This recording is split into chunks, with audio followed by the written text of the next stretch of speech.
Hello everyone, this is Abhinav Kumar Rai and आज हम start करने जा रहे हैं इलेक्ट्रिकल पावर जनरेशन, जिसका एसबीटी का कोड है आपका 1620304, जो कि इलेक्ट्रिकल इंजीनियरिंग के थर्ड सेमेस्टर में पढ़ा जाता है ना। तो अगर हम सिलेबस देखते हैं पावर सिस्टम का, जो कि अलग अलग सेमेस्टर में अवेलेबल है, तो पहला जो सिलेबस है वो है इलेक्ट्रिकल पावर जनरेशन, जो कि हम थर्ड सेमेस्टर में पढ़ते हैं।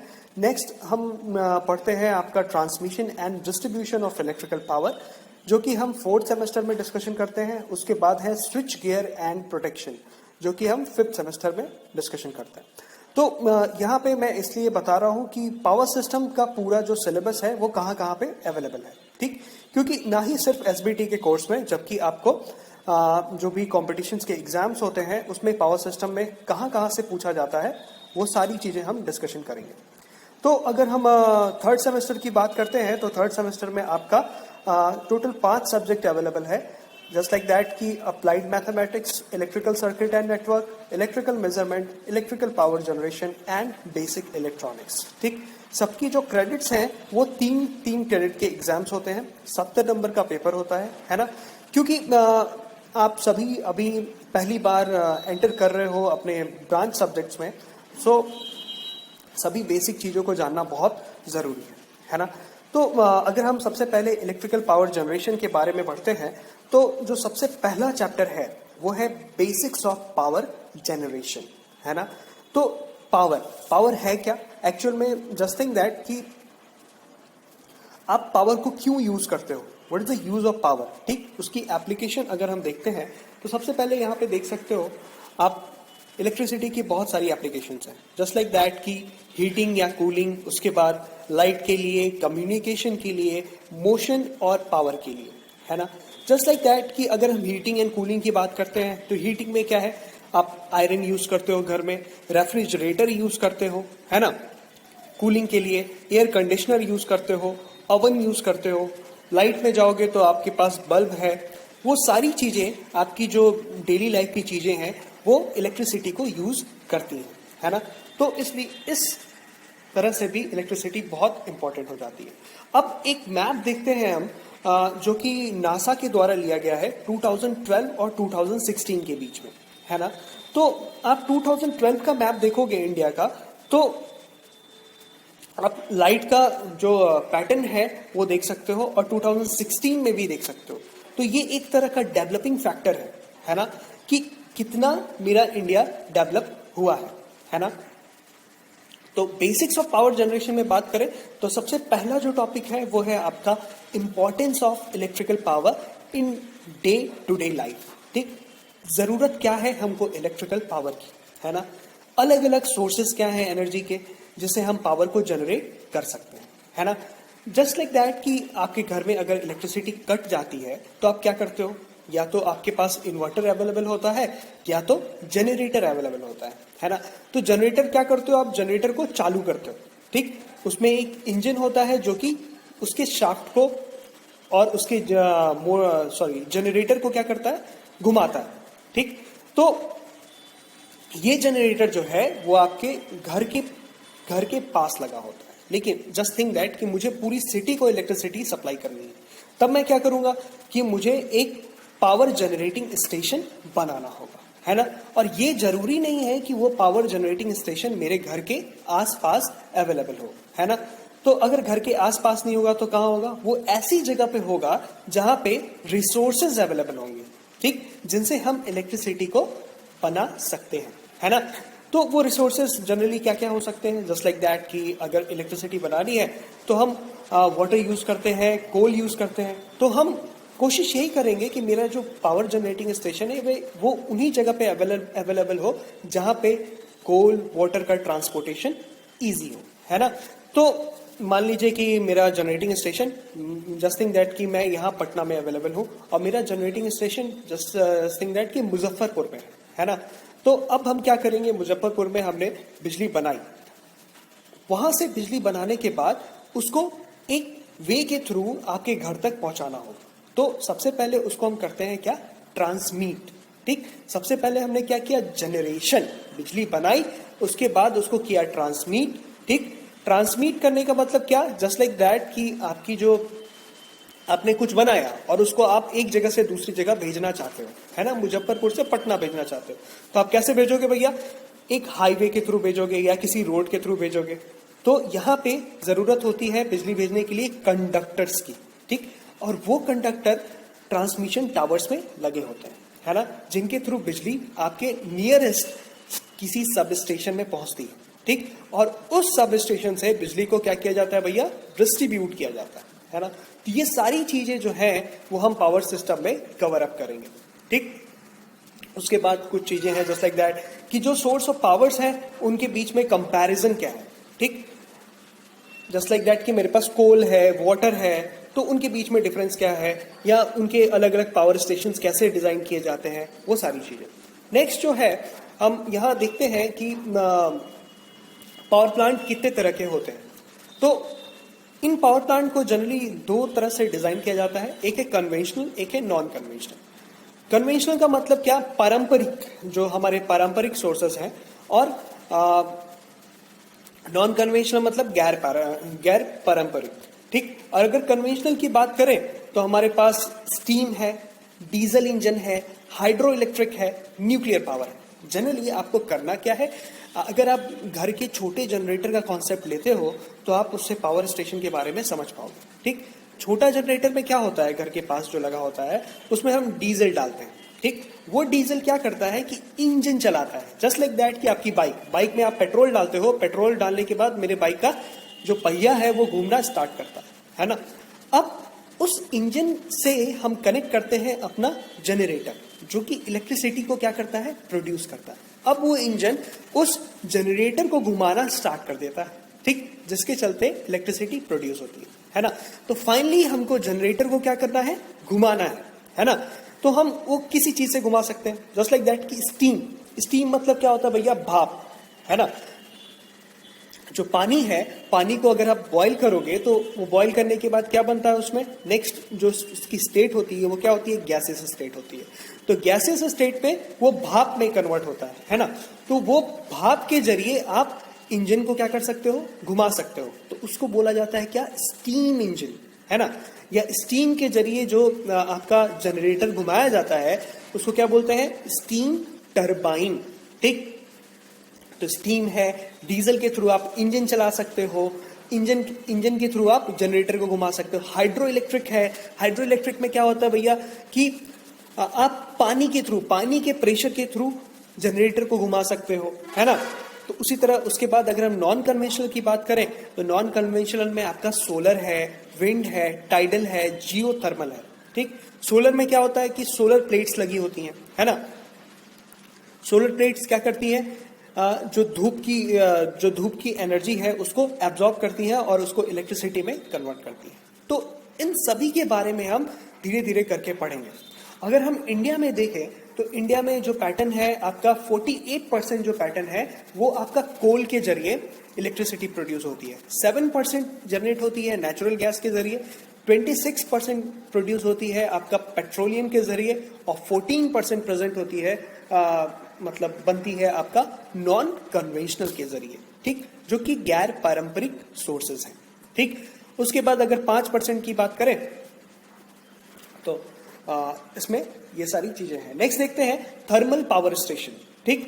तो आप देख सकते हो थर्मल पावर स्टेशन में क्या होता है कि हम कोल के जरिए बिजली को बनाते हैं, ठीक। सबसे पहले क्या करते हैं कि हम कहीं से कोयला लेके आते हैं और उस कोयले से पानी को बॉईल किया जाता है, ठीक। किस में बॉईल करते हैं भैया, एक बॉयलर में पानी को बॉईल करते हैं, जहां पे पानी बॉईल होता है उसको बोलते हैं क्या, बॉयलर, है ना। अब जब पानी को आप गर्म करोगे तो वो अपनी नेक्स्ट स्टेट में क्या करेगा, उसको चेंज करेगा, ठीक। तो नेक्स्ट स्टेट क्या होगी उसकी, गैस होगी, है ना। लिक्विड से वो गैस के फॉर्म में चेंज होगा और भाप बनाएगा, ठीक। अब वो भाप जाएगी कहां से, स्टीम में। स्टीम के जो भाप है वो जाएगी आपकी टरबाइन में, ठीक है। टरबाइन में बहुत पतली पतली ब्लेड्स लगी होती हैं, है ना।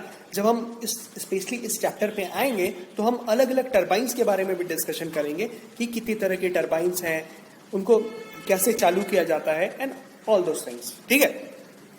तो टरबाइन में वो भाग गई। अब टरबाइन मेरा घूमना क्या किया, स्टार्ट किया, है ना। तो टरबाइन जैसे घूमा, वो टरबाइन सीधे कनेक्टेड है मेरा किसके साथ, जनरेटर के साथ, है ना। अब वो जनरेटर क्या करेगा, वो भी घूमना स्टार्ट करेगा, है ना। तो अगर हम कॉमनली जनरेटर की बात करें तो जनरेटर क्या है, एक ऐसी डिवाइस है जो कि मैकेनिकल एनर्जी को इलेक्ट्रिकल एनर्जी में क्या करती है, कन्वर्ट करती है, ठीक। तो हम मैकेनिकल एनर्जी कहां से दे रहे हैं भाई, टरबाइन से दे रहे हैं, है ना। और मेरा जनरेटर हमको इलेक्ट्रिकल एनर्जी प्रोड्यूस करके दे रहा है। तो ऐसे जनरली हम कोल के जरिए क्या करते हैं, इलेक्ट्रिसिटी प्रोड्यूस करते हैं, जो कि प्रोड्यूस होती है कहां पे भैया, थर्मल पावर स्टेशन। तो इस चैप्टर में हमको अलग अलग जो उसके कंपोनेंट्स हैं थर्मल पावर स्टेशन के, वो सारी चीजें डिस्कशन करनी है, ठीक। तो अगर आप इंडिया में देखते हो कि इंडिया में जो थर्मल पावर स्टेशन है, जो सबसे बड़ा थर्मल पावर स्टेशन है वो है विंध्याचल थर्मल पावर स्टेशन, जो कि सिंगरौली डिस्ट्रिक्ट में है, मध्य प्रदेश में, है ना। उसकी जो टोटल कैपेसिटी है वो है 4760 मेगावाट, है ना। और ये इंडिया का सबसे बड़ा पावर प्लांट है ना। अगर हम बिहार की बात करें, आप सभी लोग बिहार के अलग अलग स्टेट, अलग अलग जिले से होंगे। तो नालंदा में बात करें तो नालंदा पावर है जो कि 2000 मेगावाट का है ना। वॉट क्या है, वॉट इज अप, वॉट क्या है, पावर का यूनिट है। तो इसको मेगावाट में करें तो 2000 मेगावाट में 2000 मेगावाट का पावर प्लांट है आपका नालंदा में। उसके बाद बात करें मुजफ्फरपुर में तो कांति बिजली उत्पादन निगम है, जो कि 250 मेगावाट्स के 2 जनरेटर्स लगे हुए हैं वहां पे, ठीक। उसी तरह अगर आपका बरौनी में बात करें तो बिहार स्टेट इलेक्ट्रिसिटी बोर्ड का पावर प्लांट है, जहां पे 250 मेगावाट के 2 जनरेटर्स लगे हुए हैं, है ना।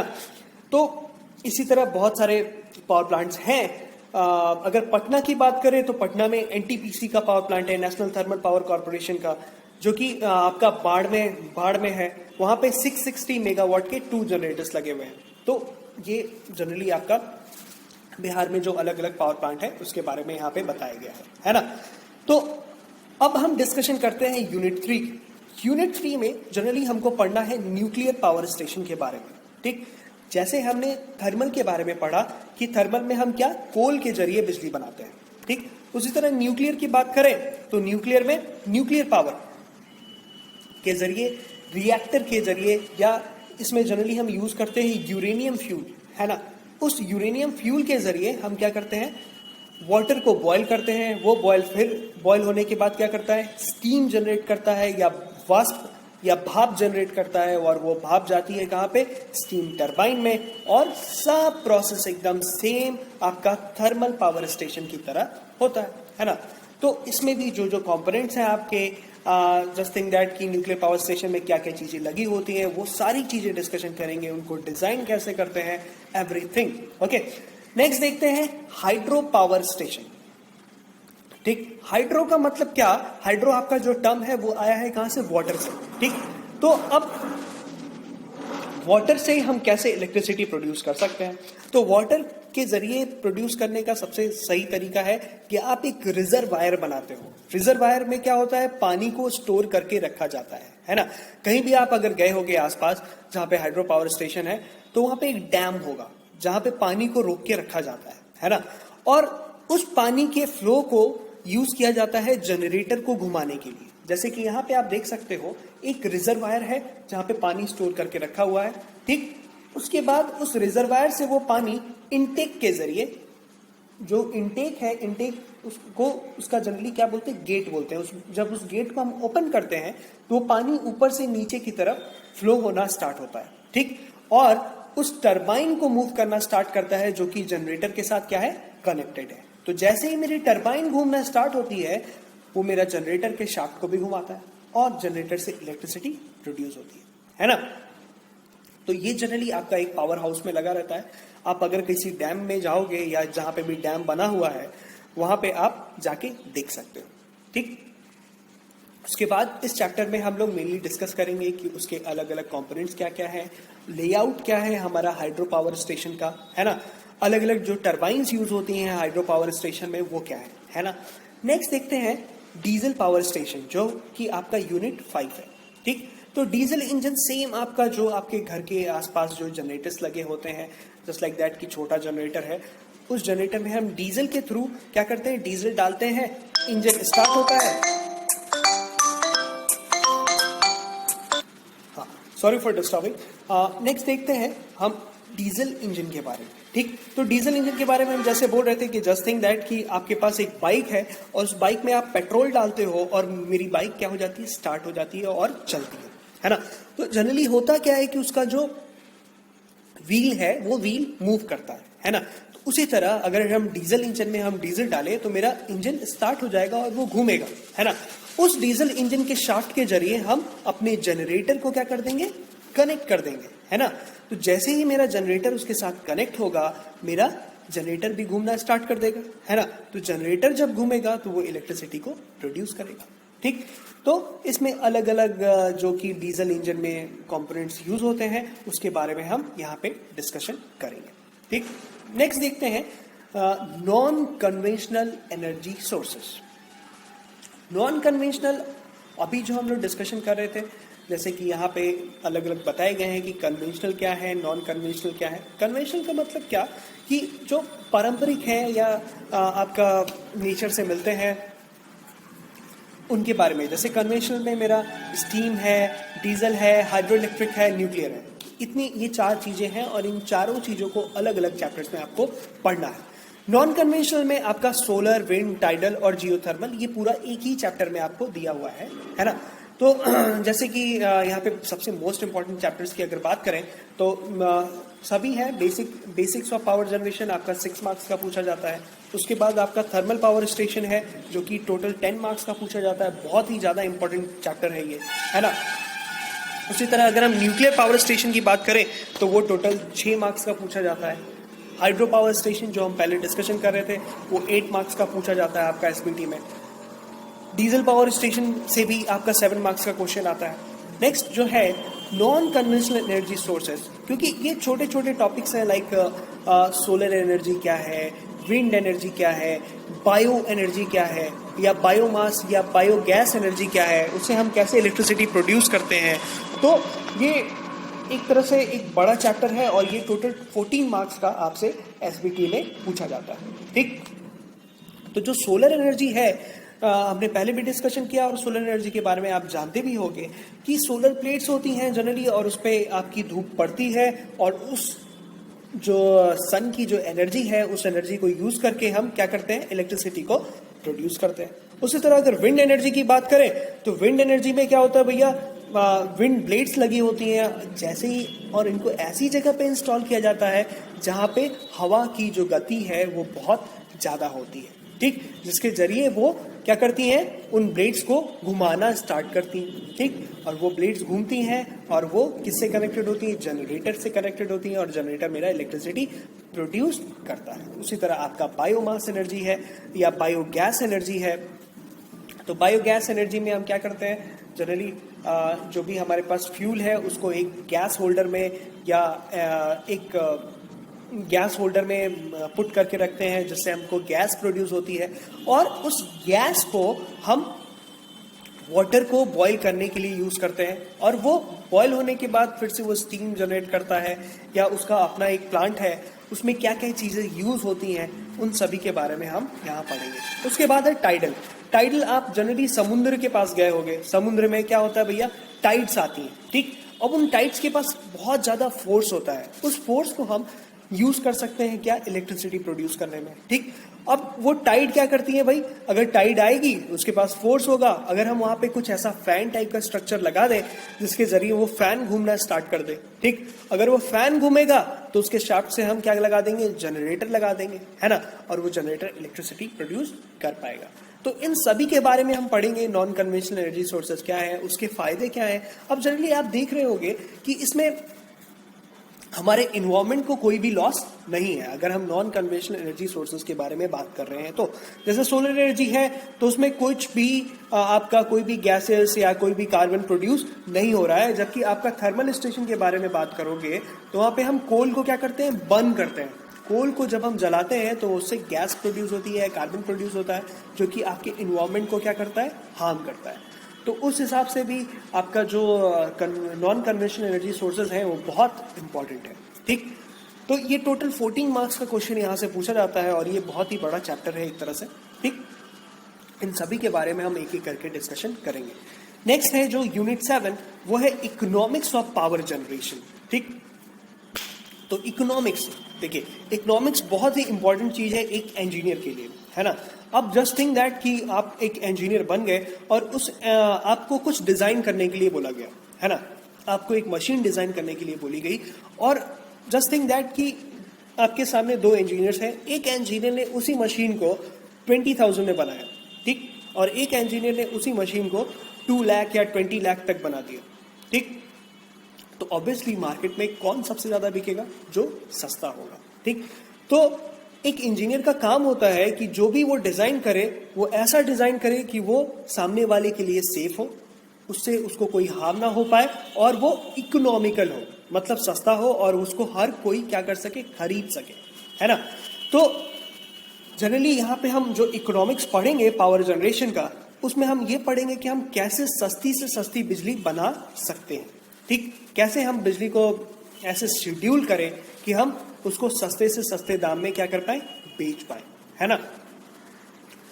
नेक्स्ट जो है इकोनॉमिक्स के बाद आपका इंटरकनेक्टेड पावर सिस्टम, है ना।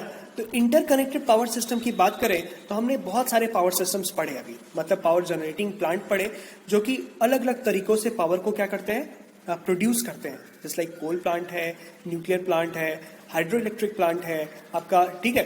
तो ये सारे क्या होते हैं, एक दूसरे से क्या रहते हैं, जुड़े रहते हैं, ठीक। जस्ट लाइक दैट कि हमने पहले डिस्कशन किया था यहाँ पे कि सबसे पहले हम क्या करते हैं, जनरेशन करते हैं, फिर हम उस पावर को ट्रांसमिट करते हैं, देन हम उस पावर को डिस्ट्रीब्यूट करते हैं। तो जनरेशन हम अलग अलग तरीकों से कर सकते हैं, लेकिन जब ट्रांसमिशन की बात आती है तो वो ट्रांसमिशन एक ही तरीके से होता है ना।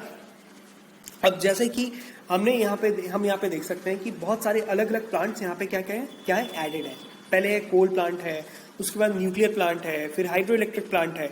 ये सारे प्लांट एक साथ अटैच हो जाते हैं, किससे जाके, आपके ट्रांसमिशन टावर से, है ना, जो कि पावर को क्या करता है, ट्रांसमिट करता है, और इसका जो रेंज होता है that is the extra high voltage, ठीक। जनरली अभी इंडिया में हम 765 केवी तक वोल्टेज प्रोड्यूस करते हैं, ठीक है। इसको जनरली हम बोलते हैं क्या, एक्स्ट्रा हाई वोल्टेज। अब ये वोल्टेज क्या होता है कि आगे बढ़ता है, क्योंकि ऑब्वियस सी बात है कि हमारा जो पावर प्लांट है हमारे घर के नजदीक नहीं हो सकता।